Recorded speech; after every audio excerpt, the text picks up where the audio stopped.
long time. But see, this is one of the things. A lot of things come to go sooner or later. Yeah. And it's nice to be to have a basic understanding of that. So when the head flips out, this too shall pass. And see what happens. Maybe it's going to be bigger, better things. Yes. But this started in like an ammonia enriched atmosphere, because they used to use a heavy ammonia. So everyone would be like one of those snappers. They'd come through here. And then over the years, they would forget. And they'd have like funerals or like dog vaccine day. Tons of shit. Never would tell us. We just come and they're just amazing. Yeah. Do you yeah, we rent a room here every Saturday. So, but it's been a wonderful, because it made it easy to come from the city. And we used to live in Mill Valley, so it was very easy for us. Now we're in Nevada. And the parking, and it's mostly outside. It has a beautiful view. Someone was talking about the feng shui, or whatever is incredible outside. So, all right, thank you. Sorry, you guys can't see the visual, but once again, we are getting ceremoniously kicked out of where we've been for a while. It's okay, it's cool. Yeah, so we have some people that are new to this, yes? This idea? Oh, all right. So there's a thing. So then you're not Nick, what? Hmm? A friend? No, Brand new. Oh, yeah. Everett actually told me about that. All right.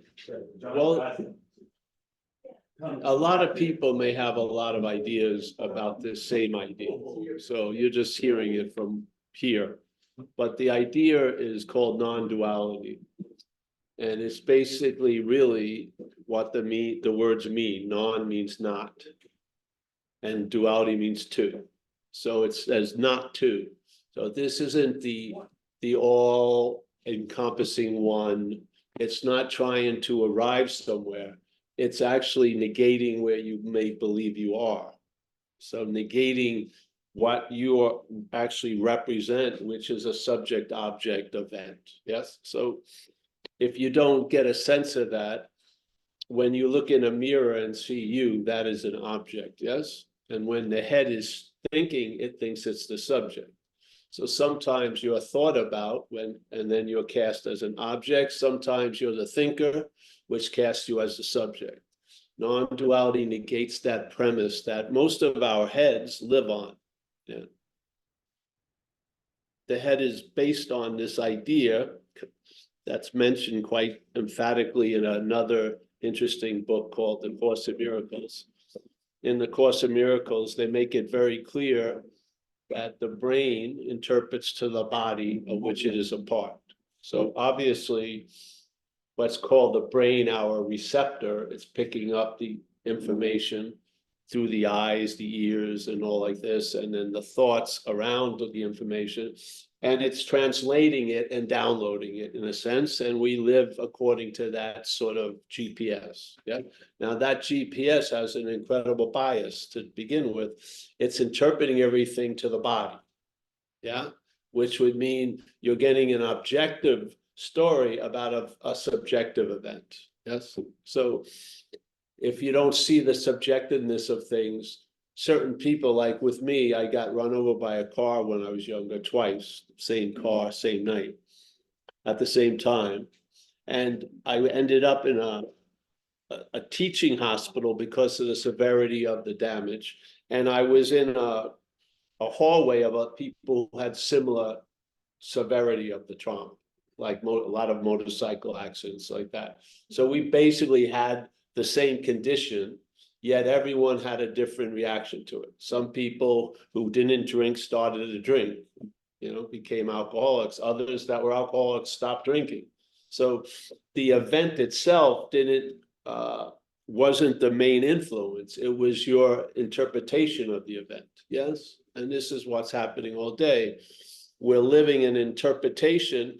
And obviously, while we're living it, we think it's ours. And this is just questioning that ownership of the interpretation. Because if it's not yours, you may lose interest in it. Yeah, and in a sense, no matter how you lose interest in it is a good thing because it's way too interested in. Yeah, so we have a thing called self-obsession. Some of the the big calamities of life as we know it here in America are addictions, active addictions, let's say with drugs and alcohol. And the root of those addictions is extreme self-obsession. Yeah, that's really the root, or at least one of the only possibilities of recovery from it. That's what they present as the underlying condition, is an overburdening obsession with this idea of you, which is the narrative that the head is presented. Yeah, so that idea of you gets so claustrophobic and you're so enveloped in yourself, the head just mutates, things get weird and you want to get relief. And there's really no apparent threat, but you're on the prowl trying to get relief at every minute because you want relief from this interpretive event, and you can't seem to get out of that because you're identified as the interpretive event. Yes. So if you crash your car, you can abandon that car. Yeah. But if you crash you can't abandon you. Yeah. So the great relief of a car accident is you're not the car. So you can get out. Yeah. The car can't get out of the car. Well, we're in this identification as self that causes us not to seem to get out of self. Yes. And so we were I've been in this program, which is not the main emphasis today, but in my life, it's the main emphasis. That duality of being an addict and then coming out of it and having the problem not exist for me is a huge swing from one end to the other. And I've witnessed that. And this is duality. Yes. If something goes one way, it has a possibility of going the other way. It's like in this world here, the currency is like a coin with two sides. So you may love the one side, but you're going to have to live with the other side if you're carrying that coin. So if you love that coin so much and you love to look at that heads, you're going to get some of the tail. Yeah. And this is the dilemma. Our understanding from the head's point of view, it's really a failed system, literally. Yeah. If you don't believe that, just look at how many excuses it uses, how many rationalizations it goes through, how many blaming of others for its own failure. Yeah, like we used a simple example of, I had a furniture store and I was selling a couch and we took a picture of that couch, and after the picture, it was left just as the picture was taken. People saw it as an advertisement. They wanted to buy the couch. We had a couple of them in stock. Yes, what day? Wednesday delivery. Okay, we get there on Wednesday. You take the plastic off. It's the couch you saw in the picture. No variation and shit like that. And therefore, the business that I'm running does not need an excuse or rationale or to blame someone for its lack of delivery or it's not the product that was promised, because I have delivered the goods. Yes, that's a working system. If you don't know what a failed system is, if the head is squawking and blaming others and excusing things, making excuses and rationalizing what's your failure based on some other fucking thing, you're listening to a failed system. Yeah. Yeah. And any life run, as we find many of us through recovery and the before of recovery, any life run on self-will can hardly be a success. So what we're told, what self is this idea of a unity or a oneness to an activity of two-ness. So you are really an activity of subject-objectness, but you're taking the subject to be an object. Yeah. So you're walking around having the ability to be aware of things, yeah, and you think you're aware of things as a thing. Yeah, and it's not correct. Simple. Some people have a great run. Who cares if they love picnics far out? Yeah.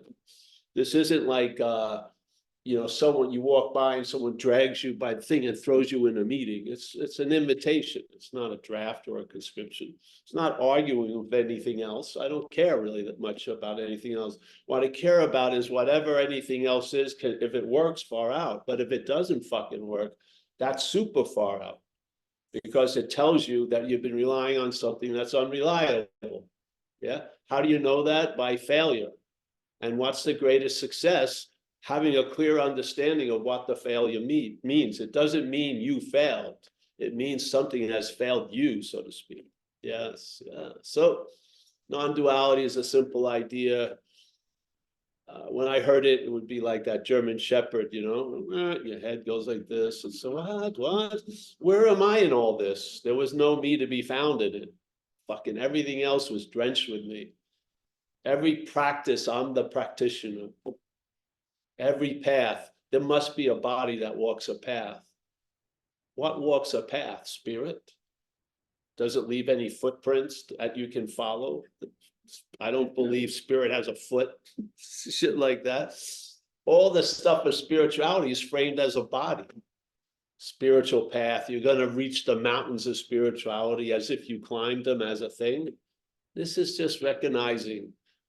It doesn't mean other people have to recognize it. You recognize it. That's all. This isn't about we're going to get a huge army of non-dualists and change the world. It's losing interest in changing the world. It truly is. It is. You just lose interest in a lot of stuff. And some people would say, you should really, but you don't got it in you anymore. You just come to a halt about a lot of shit. And you're not moved by it anymore. And then and the beautiful thing is sometimes the contrast of moving and stop is so clear. You can see when the moving occurs after the stop, it's different. You're being directed differently than you were before. Yeah. There's just someone else is behind the wheel. And you go with it, and it verifies it's not a failed system. So you start living from somewhere other than the head. And what you do is you learn a lot about the head, and all that you learn about the head is it's not you, finally. Yeah. And you don't, it doesn't get replaced with a you that you can understand. It's an open sentence, so to speak. There's no period at anything. There's no idea of what actually you are. And you're okay with it. Yeah. You're just, a mystery doesn't have to be solved. Some things are mysterious, and that's their fucking nature. You don't touch it with, I want to know more. No, that doesn't take you anywhere. You got to know when a more is not enough anymore. You hit a point where you've lost interest in knowledge about tons of shit, because you have a knowledge of what has made the most important impact. Yeah. Almost like the last answer in the pursuit of more answers. You just lose interest in it all. Yeah, it's amazing. Really is. You can't practice losing interest. That would be interest. You witness or you observe losing interest. You're sitting there and someone's talking about the next amazing thing. You could give a fuck. Really. Because the next amazing thing has a very similar quality to the previous amazing thing and the future amazing things you're going to hear about. Because so after a while, amazing things are great, and yet you don't take the eye off the ball. Seriously, you're just, all right, great. I had a friend of mine. Everything was an amazing thing. Where the word lost its meaning. You know what I mean? If everything is amazing, that's not the definition of amazing. That's another definition. The definition of amazing is you're surprised. But I wasn't surprised that every amazing thing is going to fail ultimately, because it's another way of you trying to get out of you. And I've lost interest in that. So it's cool. And so this is where it pivoted on. I was doing a lot of stuff because I've always been trying to get out of me, because it was uncomfortable. It was. I was fine till I was about 6 or 7. And then there was the self-awareness became unbearable, and the thinking seemed to just orbit around this thing called Paul. And it was like trying to shoo away flies as shit. It's not gonna work. The shit's never gonna shoo away the flies. The flies see the shit. Yeah, I had no idea, what was going on. Yeah, and after these humble, nice ways of getting out of it, I just went to drinking when I was 12, 13. And I didn't know what I was looking for, but that's what I was looking for. I got relief. I got relief from when I was up at the plate thinking if someone left the stands, it was because I was up at the plate. I got relief from going home when that pretty girl said hello to me and going home and wondering what she meant by it for 5 fucking hours. I lost interest in that. And man, I started to drink. Now the drinking was fucked because the drinking doesn't hit you right away. So after you've had 8 or 9 gin and tonics, it finally hits you. While you're drinking the 7 or 8 gin and tonics, you're seemingly somewhat sober, and then you're a fucking walking drunk. So I found drugs was a nice way of covering that up, cocaine especially, and there I went. Just like, I'm gonna do, it brought me to a point that I would do anything. I would pay any consequence tomorrow not to feel uncomfortable now. And it wasn't a choice, it was a demand. Something demanded it of me, and it was like a burning urge. And I was like a walking forest fire. I could be good, but if one word came in my head, cocaine, the fucking place was alit. It was just fucking unbelievable. So I took it as far as you could, and it still wasn't enough. Spent a lot of years in programs, 2 years in one, 3 months in another, 10 months in a hospital bed and I was loaded when I got hit by the car. A lot of, you would think it would have come to me, but it never did. Every time I got well enough, I did the same old, physically well enough. I was never well here. And then there was a moment of mercy. I was the least one expecting. I was holed up. I don't know if you've ever had a blackout, but when you black out, which happened many times, when you come to, you don't know what's going on. So it's like, parachuting behind enemy lines. You come to, and you're having the same conversation. The person was talking to you, but you don't know it. And then you become you again. And then there's the scenario. And I was in a trailer park drinking a bottle of Royal Gate vodka with a guy I didn't know. And I don't know of any trailer park where I was living, which was in San Francisco. And there was hang gliders coming in. And I definitely know there's no hang gliding airport in San Francisco. So where the fuck am I? So I was up in Calistoga, a couple hours north of San Francisco. It was now March 21st. I left March 17th. So I hadn't had a memory for a while. Came to and looked at him. He's a big guy. I never saw him before. He had a bulbous nose and varicose veins on his face. And I said to myself, this guy's a fucking bum. And then he was looking at me like I was a bum. And then something happened. The screen stopped, which I never thought it could. What's appearing on it stopped. The screen didn't stop. What was appearing on it did. And I got like a CNN news flash, no story, just a headline. And the headline was, I'm fucked, which was true. And it was something the head was denying for months. Yeah, it would never allow me to feel the true hopelessness I was in, which kept feeding me a false hopefulness about the next night's going to be better or the next shot I do or whatever. Yeah.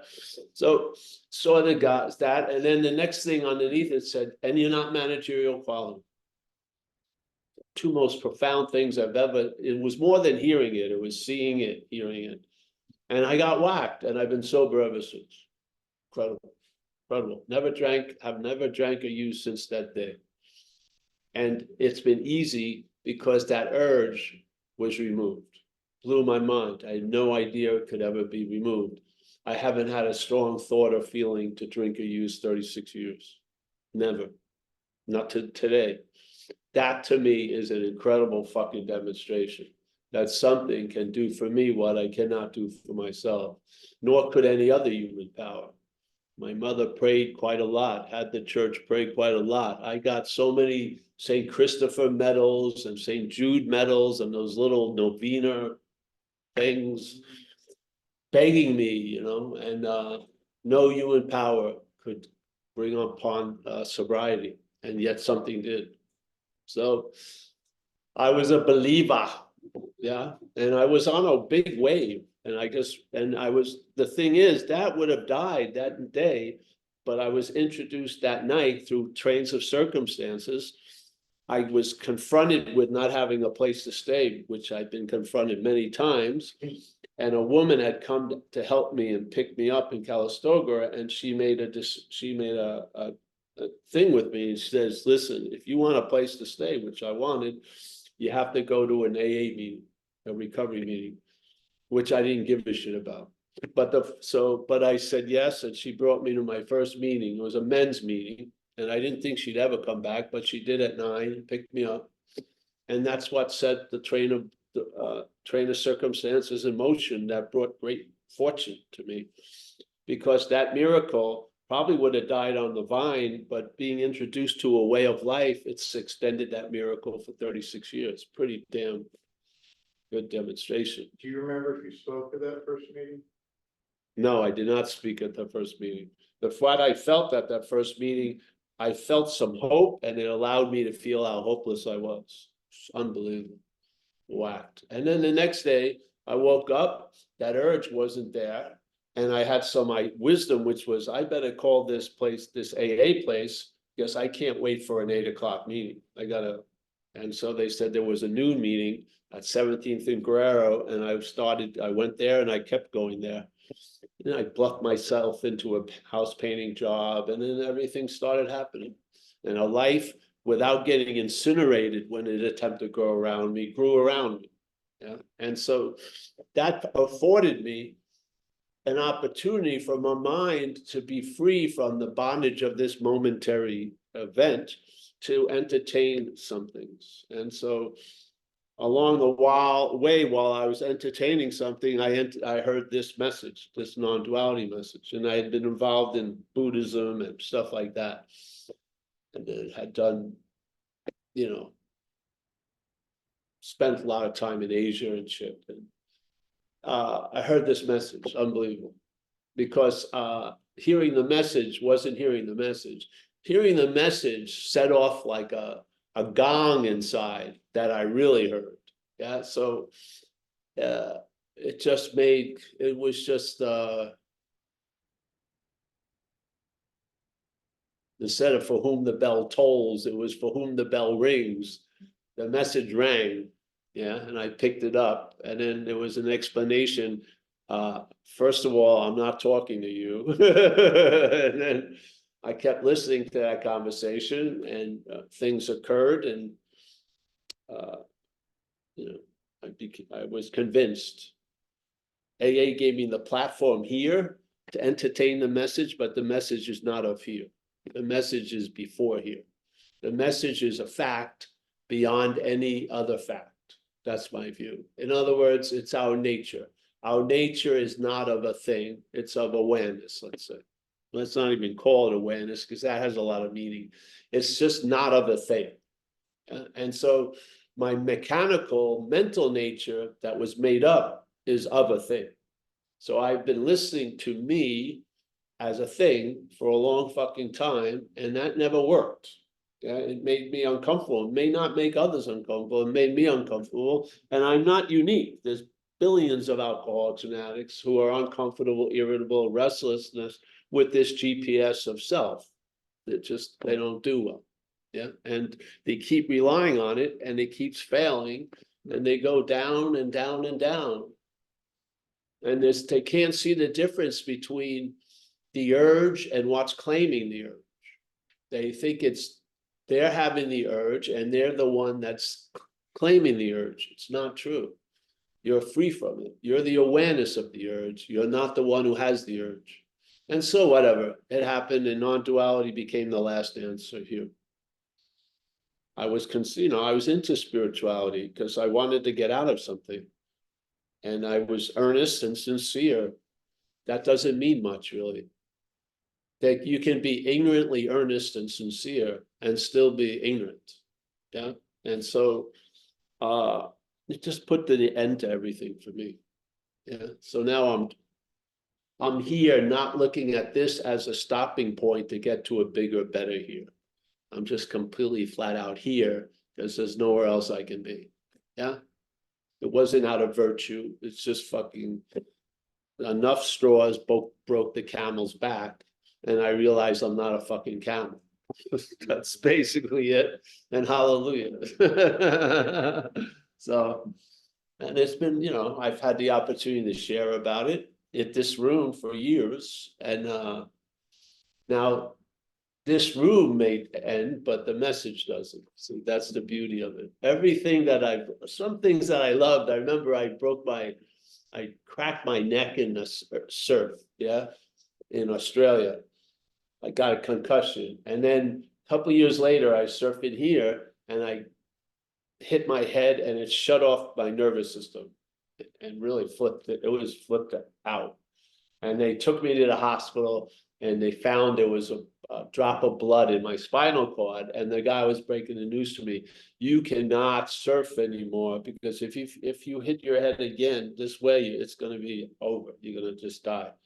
So, and he says, basically he's telling me you got to give up something you love. I said, well, I've given up things I've loved before. It's just the way it goes. And I didn't, I went back in the water. I took that thing after 3 months, but maybe then the knees went out. So something intervened on me and just now I can't go in the water so much. So I'm hopefully not going to hit my head in that water because I'm not in the water. So, but so you get to have a sense of, Can you stop recording? I don't feel safe. someone, yeah. So that's the point with this. It's a simple invitation. The beautiful thing, it's not saying you're going to become something. It's not saying you have to unbecome something. It's saying you are what you're looking for. Now, it doesn't say, it's not in the same dynamic of the seeker and let's get a new sort. Yeah. All these new amazing sorts, same seeker. You have to see something in that. 800 amazing things, same seeker. Overrides the 800 amazing things. You want to pile on another 1,000? The stubbornness of being the same seeker is going to override the 1,000 amazing things. Yeah. This message is the seeker is the sought. So all the objects you've been looking for as a subject, you are actually what you're looking for. It's not an object. Yeah. So what's looking is not an object, and what you're looking for is not an object. Yeah. And so once you get that clear, what happens is the seeking is lost interest in, and now you're left looking at the seeker as if it's the emperor with no clothes, because the seeker is seen through, not through seeking, but through the stopping of seeking. You'll see through the seeker. Yeah. The seeking is being claimed to reinforce the seeker. And because the point is just to reinforce the seeker, it fucks around with the sought. Yeah, because nothing that you sought is going to bring an end to the seeker. Nothing. It's actually pumping life into the seeker. The seeker does not live in and of its own. It's the activity that we generate is its fucking battery. It's like when you have an electric bike and there's pedal assist, the pedal assist keeps giving more oomph to the battery, so you get more mileage, right? If you're not without the pedal assist and you use throttle, you're going to go through the energy much faster. Yeah. So the head is constantly in this pedal assist, kicking up through all the claiming of the seeking and the doing and the having, the idea of the seeker, the doer, and the haver. And to me, that's the bondage. The bondage of self is the doer, seeker, seeing, hearing, being claimed, and the seeker, the hearer, the feeler, the taster. That's the bondage. It's not the verbing, it's the the claiming of the verbing by the head to imply a noun. Yeah, so the seeking, there's nothing wrong with the seeking, but it's being used to reinforce the idea of being the seeker. That's all it is. And if you have that understanding, seek fucking away. Yeah, yeah, because this is the point. This is our nature. Our nature is quality of awareness or onness. We can see what we used to look from. We can see it. We can see the presentation of the idea of you. And if you don't buy it, you're going to see through it. Yeah. And if you don't see it, you're going to look from it. And that's what I feel many people are doing all day. Nothing right or wrong with it, but they're looking from the imaginary starting point. That's not the starting point. Yeah. And from there, it looks like there's a long fucking race. From before the race is not what it's about. Yeah. You'll find out what it's about. Yes, yes. Practical question. If you are laying there for 5 hours trying to sleep and the false self is just spinning, how do you sleep? I don't know. I don't have that experience. Magnesium? Magnesium, you might think that every. Yeah, we can talk later, but I don't have that, so I can't tell. I can't tell you what I do when I stay awake for 5 hours, because I don't stay awake for 5 hours. I usually go sleep pretty fast. Yeah. Yeah. So I don't have an experience with that, but that we can talk about at coffee. Yeah, because there's a lot of skillful means. All of us have been trying to run this through this gamut of experiences and conditions, and some of us have learned a lot that maybe you haven't, and you've learned a lot that we have. So we get together and share all these skillful means to make it easier to seemingly be a body for that day, or to be a person for that day. But when that becomes the dominant topic, I don't think that's of service. I do not. So this is why when people want to call me and they want me to be a relationship counselor, it's not them. That's not the forte. We're selling card here, and that's it. You can do whatever you want with the card, but I'm not selling, how to make up in a non-dual relationship. I don't fucking care. I don't. I was listening in AA, people would say, tell me, all these people, this person's getting divorced. I said, I don't care if they were married. I really don't. Wasn't following the idea that they were even married. So breaking news, they're divorced. That's not breaking news. Things. This is how things work. Yeah. It just goes. Yeah. 13 other. Yeah. So, yeah, that's it. You can listen. They'll go to some, if you're interested in this, there's a lot of different takes, I'm sure. I don't listen to any of them because I don't want it. If it's not out of the bakery, I don't want to sell the muffin. Yeah, even though I heard they're great muffins, they haven't been cooked in this bakery. Huh? They're gluten-free. I still don't care. Yeah, yeah. Because it's as if you fell backwards down a stairs and then you're explaining what it was like to hit each stair. Yeah. Yeah. You can see what you're not from what you are. And then you can see there's a movement, a mechanical movement in the brain that if consciousness or whatever this is called existence introduces the brain to something, the brain interprets it. It claims it. So when there's a doing, it says the doing validates the idea of being the doer. That's all. And now people, they lose the sense of the life, the verbing of life, because they're listening to interpretation of the verbing of life from a noun's perspective. Yeah. Then you look like everything's happening to me. No, it isn't. Everything is fucking happening. Yeah, but it's to me. Yes, just like you see it. I used to live over, Bolinas, and you drive over that mountain a lot. Yeah, and those roads are incredible. And then I'd be at an AA meeting, and some lady lived there, and she'd drive to the city, and she would be bitching about the deers running into her car. Yeah, and you're going, wait a minute, I don't think the deers are running into your car. I think your car is running into the deer. The deer were there before the car. Yeah, but the view nonchalantly was that kind of view. How everything pertains to me is how I see everything. That's fucking insane.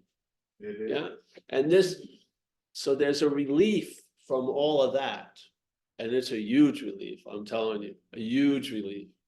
Huge. It is. It's huge. Yes, yes. Yeah. It's an amazing relief that no one sold you. Yeah. I mean, what is the greatest healer than heal thyself? Yeah. Truly. Yeah. Truly. Yeah. I suppose think of a controller, like, I have this interpretation that the universe is gonna come through me and then it's up to this brain to figure out, is that a culturally appropriate to be that way or not? I think that my brain knows better than the universal energy that arranges all the planets and everything, right? That's what I noticed in my brain, like there's this control thing. I'm unsettled with the idea of it's mysterious, I never know what's gonna happen, if there's a controlling factor that Yes. you say is creating my identity as Jill, but the controller is kind of an uncomfortable place to sort of look at, just looking at that controller, like. Well, just realize what you're looking at the controller, not as the controller. See, sometimes when the controlling is now seen as the controller, now it's gonna masquerade and be the seer of the controller as seemingly something other than the same thing as the controller. See, this is like the two-facedness of the bondage of self, yeah? The self will play the role of the thief and the policeman. So you'll send the policeman of self to arrest the thief of self, which they both need to be, yes. So the thing that's afraid to look at the controller is that which is controlling. What you are is not afraid to see anything. I was seeing as clearly as I was the worst day of my life and the best day of my life. The seeing has no discrimination. I was awake to the worst shit and I was awake to the best shit. Yeah. The head is what says, oh, don't go there. Yeah. That's not a wise fucking voice speaking to you. It's the same old speaking to you. We have it in recovery. It gets so profoundly pronounced, it's called playing God. So it says, before you do anything at all in recovery, first you've got to quit playing God. All right? Now, this is the dilemma, because underneath hearing that statement is the identification of as that which is playing God. Yeah. So you take them to that statement and gets misinterpreted that you have to quit playing God because you are the one that's playing God. It's not that. It's you quit playing God. The playing God does not quit playing God. You quit playing God. You lose interest in that which is playing God. You're not taking yourself to be that which is playing God with a new fucking order to quit playing God, because what would that be? That would be playing God ad infinitum. If that which is playing God tries to quit playing God, that's playing fucking God. There's no point that it can get out of it. But the quitting playing God is you see you're not that which is playing God. So that which is playing God as the controller and that which is playing God as the one who saw the controller, you're not either of them. You're not that which is playing God. Quit playing God. Quit smoking doesn't mean everything stops smoking. Yeah, you just quit smoking. Smoking continues thousands of places. Yeah, you quit smoking. Yeah, so there's a quitting. We quit playing God. Doesn't mean playing God stops. You just lose interest in it. Yeah, and if you lose interest in one station, you're picking up an interest in another. Let's call it K silence. Yeah, and you may get much better information from K silence than yakking. Yeah, yakking. You may get a better, clearer message through silence. Yeah, and then you're a radio. You're not the song that's playing through the radio. You're not. You're the radio. You transmit frequencies, and then they're translated into songs. Our frequency is being claimed by the head, and it's translating everything according to the body. That's what it's fucking doing. So you're hearing K-Paul all fucking day. Yeah. The radio is not, it seems to be bound or enslaved to that one station, but it ain't. It has the ability to pick up a lot of fucking stations. Yes? Or none. Or none. Yeah. Yeah. This is the point. But if you don't catch, if you catch the first with the same thing appearing as the second, you're still in that bondage. You have to see the two-facedness of it, which is non-duality. So if you're looking at not face, it would be not two faces. So the thief and the policeman are of the same face. Yeah.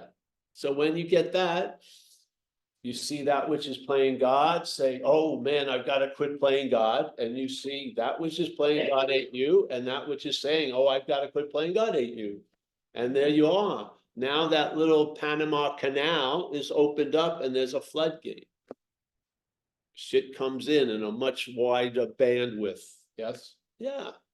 Hopefully it's going to bring an ease and comfort, it has with me, and a contentment and satisfaction. And that urge that was not content and satisfied and was irritable, restless, discontent, hasn't been seen for a long, long fucking time. Yeah. Now I may not get what I want and have some ruffled feathers as this and that, but this too shall pass, even before you notice most of it. Do you remember any thought you've had for the last few weeks? I haven't. I don't remember one. Right now, there was thinking going on this morning. I don't remember one fucking thought out of it. It's absolutely, it's like when Tommy was a gold miner. It's like, this stream's got nothing in it. Yeah, you just know, you have been convinced. You're not thinking, oh, there's gold. No, there's fucking no gold in that stream. Yeah, so it's making a noise, but you're not looking up, it's just going. That's the effect of losing interest. Yeah. The head will say, there was once gold in the stream. I hope there's going to be gold in the stream. I heard Farmer Bill say there's gold in the stream. So you keep looking for that gold. Yeah. You get to a point, you're fucking convinced there's no gold in that stream. That dog don't hunt, as they say. Yeah, there you go. You can lose a sufficient enough interest. I don't know what it will be for you. I don't know how much the tank of interest and attention is. Some cars got a 9-gallon tank, some 20-gallon tank. But I do know if it goes to a certain level and there's the balance of power shifts and you've lost a sufficient amount of interest and attention, you're going to travel lighter as a norm. Not as a miracle, though it is, but as a norm. You're just going to travel lighter through things that you have a strong felt recollection that you did not travel lighter through in a previous point. Yes. So you get the gratitude from the comparing and duality for the singularity of what's directing you. It's very cool, I feel. Yeah. Yeah. So to me, the first answer is the last answer. The first answer is not two, and the last answer is not two. Yeah. We may take us a while to get back to the first answer, but that's the last answer. It's fine. Yeah. When you're brought back to the first answer, you haven't missed anything. There's no like, I should have gotten, no, it doesn't, time doesn't fucking matter. It's only now. Yeah. So there's no longing or feeling like I blew it or nothing. You just, when it becomes obvious, it tells you it's upon having never left. So whatever you believed happened didn't happen. It only appeared to happen. Yeah. Yeah. It's cool. Like this is an appearance that something happened. Very strong one in my life. This thing has been since 1980. That's 44 years. This is an appearance, and yet it's still an appearance. Because what it's appearing on is going to disappear. Yeah. So its length of appearance, though rather long, has a terminal end. It's finite. Yeah. You and I aren't. Yeah. You can outweigh anything. You can, because you're not it. Yeah. That's cool. I mean, I had no idea. I was bitching about shit that night when I got run over that I forgot for years after.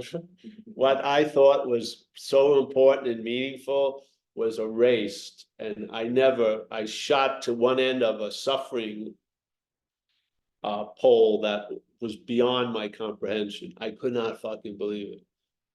You know, and then being alone in a bed for months, 24/7, months of it was unbelievable. My spirit got broken so many times and it kept going. It just blew my mind. I yelled no mas so many fucking times, and I still woke up in that hospital bed, still woke up with the broken body. And I was just fucking beyond my limits. Yeah. And yet I still alive. I didn't pass away. First of all, I couldn't even initiate anything. I never thought of anything, but I couldn't move. Just couldn't even move and lay on my side. I was just like this.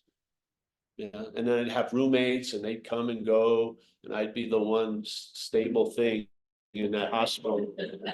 And I'd listen to their family and their whole story, and they'd disappear, and then another family and another story. And I'd be sitting there, 5 different roommates, and just they came and they went. Yeah, I was seemingly staying. Yeah, it just broke something so many times. I didn't know. I thought one break would be enough, but the thing is, I thought I would have died, but I was still alive. Blew my mind. I came out of it, and talk about powerlessness. They don't. Not one time did they talk about the operation they were going to perform with me. I was truly an object to the doctors. They were so interested in the severity of the damage. They were keen on studying me. Very rarely looked up at the head. It was just the body coming in and out. The nurses gave me the love and the attention, doctors. And I had no idea they were going to cut my leg off. I didn't even bring it up to me. And then I asked, what does this word mean? And they said, fucking getting your leg cut off. And I called my sister and she advocated for me and put a kibosh on it. But yeah, it was. So sometimes you don't have to have that, because even then, the stubbornness of the idea of you kept returning. It had many absences, but I couldn't garner any understanding out of it. Yeah, I remember I came to in that hospital bed, the light of life was almost out. Like whatever candle was flickering, like the IM was almost completely out. My body was just fucking frozen, and the head was in the corner of the room. It wasn't even landing back into the body yet. It was insane. And I could not make sense of it, but the sense was made of it later on when I heard non-duality. It made complete sense of a lot of stuff that made no sense that I went through when I was young, and could not make any sense of it. Yet it made complete sense through this message. Yeah, it's cool. So, anyone else? No? Another question, I have one more. Yes. You talk about the dreaming in a way versus the. Not in the way we are dreaming, yes. We are dreaming. And the ultimate mystery is why self seeks self. So I'm not really asking that. I'm curious why the dreaming is dreaming a false self. If answerable. Well, ask yourself why it's doing it. If you are the dreaming, why are you asking me? You are the dreaming. You, not I'm the dreaming, you, we are the dreaming. So go to The that. answer is, nobody has any idea what they're doing. The dreaming has no idea, it's not qualified to be the dreaming. I go with that. I go with that because the head is not AI. It's programming. It's got ceilings on its programming. It's not ever expanding. The body is a mechanical event. Yeah. So all you need to know is the limitation of the programming. That's a quite interesting bit of information. Yeah. When you see that you can see what the head and the brain cannot see. Yeah. And you'll come to terms with that. The head is quite limited. It has a ceiling. The best thing that the head for me was getting sober and working with others and getting a sense of purpose and being able to enjoy and feel gratitude and awe for what has happened to me as an action figure. That to me is its highest level of performance, is gratitude and honor, HONOR and or AWE. Yeah. Asking it to go to a multidimensional fucking transcendent place, it can't. Yeah. It only appears in the dreaming. There is no body that's going to appear outside the dreaming of bodies. The dreaming is not a body. What's dreamt of is bodies. The dreaming is not a body. Yeah. Yeah. So there's a sense of what you are by seeing what you're not. There's no hatred or anything for it. I actually feel I've come to great peace because it's not me. When it was me, it was just constantly being driven to become a better me or a worse me. It really was. The Urban Renewal Project got canceled when I saw I wasn't this. And now it can fart and do whatever it does. And, you know, it doesn't have to go under incredible investigation if it likes vanilla ice cream than more than pistachio. There's no big, huge fucking value to know why. Why? Just fucking, I like vanilla today, next day pistachio. Yeah, it's just, this thing runs much better with less interest, I feel, truly. I've seen it so many times. People who are extremely interested in their body being healthy produce illness. Their heads are like magnifying glasses and they don't know it and the power that's behind it. And when you get into something, there's something else going on. You know, I had it when I was a kid with the little bugs. I used to love bugs and I was looking at them and I wanted to see their back coloring better.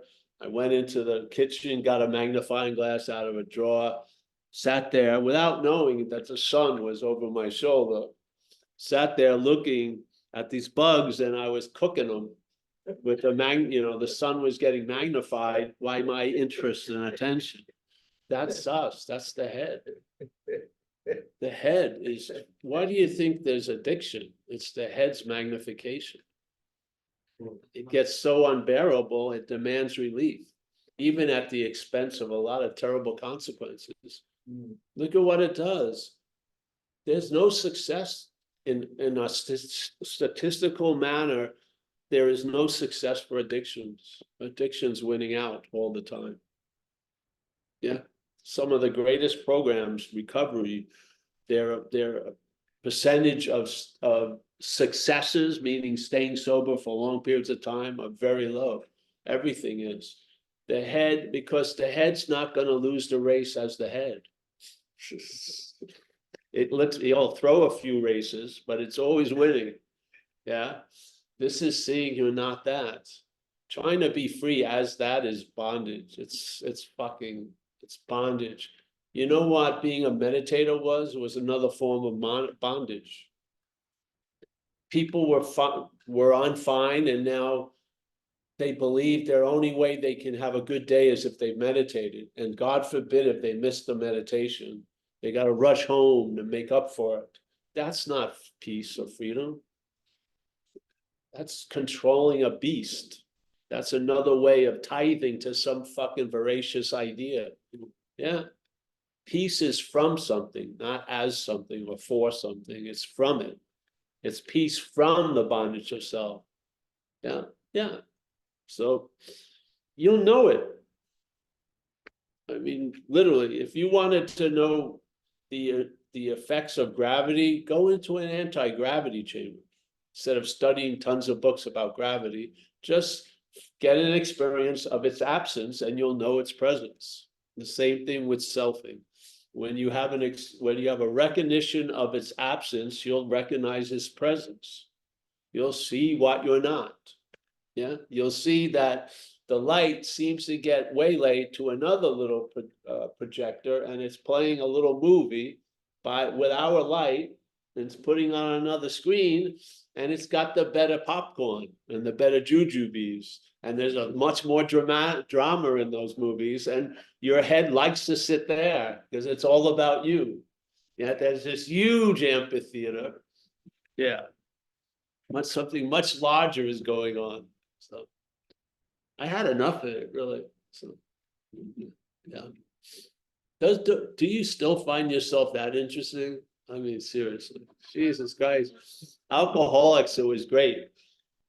You meet like 800 different people, but really you meet alcoholism. You don't meet the person. The person is it's under a big fucking blanket. You meet alcoholism and you get bored of it fucking fast after a while. I'm not going to stay on the phone with alcoholism for 20 minutes. I'll fucking do a whole lot if the person underneath it is asking. But if it's alcoholism, just doing another fucking rap of shit, only to go back out again that night. I'm sick of that. Yeah. I don't think it's helpful to keep people from their bottom. I think it's a disservice in some cases. Yeah. Best teachers right here. Get your ass fucking kicked. Maybe it'll knock some sense into us. Yeah, yeah. So, all right. I think that's it for today. Yeah. Anyone here? You okay? Yeah, yeah. Yes. Anyone in there? In the Zoom world? You've done a great job. You're doing a great job by doing nothing. Yes. Well, Martin's been assisting me, so thank you to Martin too. Martin, you're doing more of nothing. Great. Been fantastic. All right. So listen, I'm going to say goodbye. Kathleen, Pennsylvania, Axel, Munich, Martin, you're from Belgium? I'm from Belgium, that's right. Nice to see you. Yes. We got, Mucci Facet. Wow. That's a cool name. Terry and Camarillo, brother in arms, marching the road of happy destiny. Hallelujah. Chris H, Kerry, Mike Clark, Marl. Yeah, pass the hat, guys. Yeah. Jay, pass it about 4 times. Rico Cruz. Rico, good to see you. I hope your health is going well. Sabrina, nice to see you, Sabrina. Lori, Mike C. Mike C. This is how I first met him, and he's back to that posture. We got Saraswati. Vlad in Portugal. Vlad, nice to see you.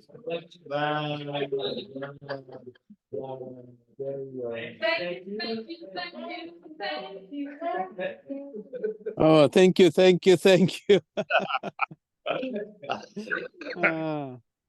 It's like you're right here, Vlad. Oh, I wish Picture of you hanging in the camp. maybe I should come back. Yeah. We got, wait a minute, Shannon Corkery. Nice to see Shannon as always. Oh, there's Kathy in Quebec who sends me these lovely things on the thing. Nice to see you, honey. Yeah. We got Elon.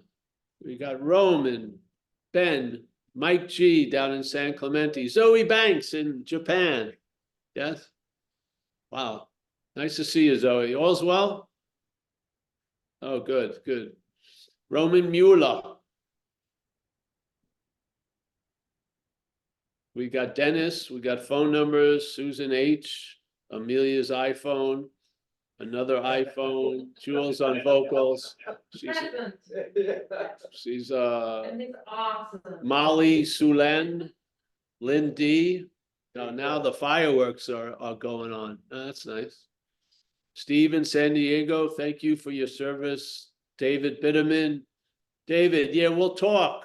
So we're gonna drive up, I hope, on Thursday to Great Barrington, right? That's what I'm, so are you gonna be in Dover before Great Barrington Yes, or I'll be coming there on Monday night. on Monday night? Okay, Yeah. so yeah, we'll talk. I'm definitely gonna try and be to Great Barrington on Thursday. I didn't know you're gonna be in Dover first, but so we'll work it all out. Yeah, you have to pick me up because So yeah, that's perfect. we'll get it So you'll together. be, yep, we'll get it together. Awesome. Thanks, Paul. All right, you're welcome. Cheers. Peace. I think that's it, everyone.